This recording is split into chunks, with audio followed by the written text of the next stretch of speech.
আসসালামু আলাইকুম ওয়া রাহমাতুল্লাহি ওয়া বারাকাতুহু। আশা করি সবাই ভালো আছেন। আর যারা মনে করতেছেন যার যার জীবন নিয়ে সন্তুষ্ট না, তাহলে এইগুলা মানুষের দিকে তাকাইলে আপনি বুঝতে পারবেন আপনার জীবন নিয়ে আপনাকে কতটা সন্তুষ্ট থাকা উচিত। এই মানুষটা দীর্ঘ অনেকদিন হলো অসুস্থ, প্যারালাইসিসে ভুগতেছে। তার স্ত্রী মানুষের কাছ থেকে কিছু চায়া নিয়ে এসে খাওয়াইলে খাইতে পারে, আর না হলে খাইতে পারে না। এই রকম পরিবেশের মধ্যে দিন কাটাচ্ছে। তো আমি আপনাদের কাছে হাত জোর করে অনুরোধ করে বলবো, এইসব মানুষের পাশে দাঁড়াবেন, অবশ্যই আপনার জন্য ভালো কিছু হবে। এইসব মানুষের জন্য আপনি 1 টাকা 2 টাকা দিয়ে সাহায্য করলে আপনার কমবে না ভাই, আপনার বরঞ্চ দিন দিন আরো বৃদ্ধি হবে। এগুলো মানুষের পাশে দাঁড়ান, আর না হলে ভিডিওটা শেয়ার মারবেন।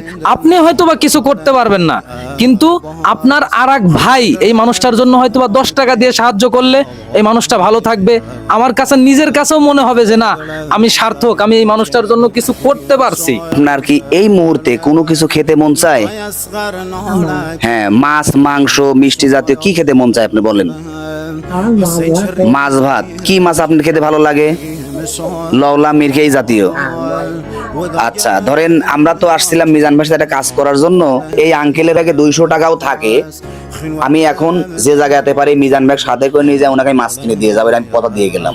কারণ আমার খারাপ লাগলে এই জন্যই যে আজকে সকালে মিজান ভাইয়ের বাড়িতে এসে আমি নুডলস খেলাম, বাড়িতে আমি মাংস দিয়ে ভাত খেয়েছি। এই মানুষটা তার মাছ খাওয়ার মতো টাকা উনার নাই।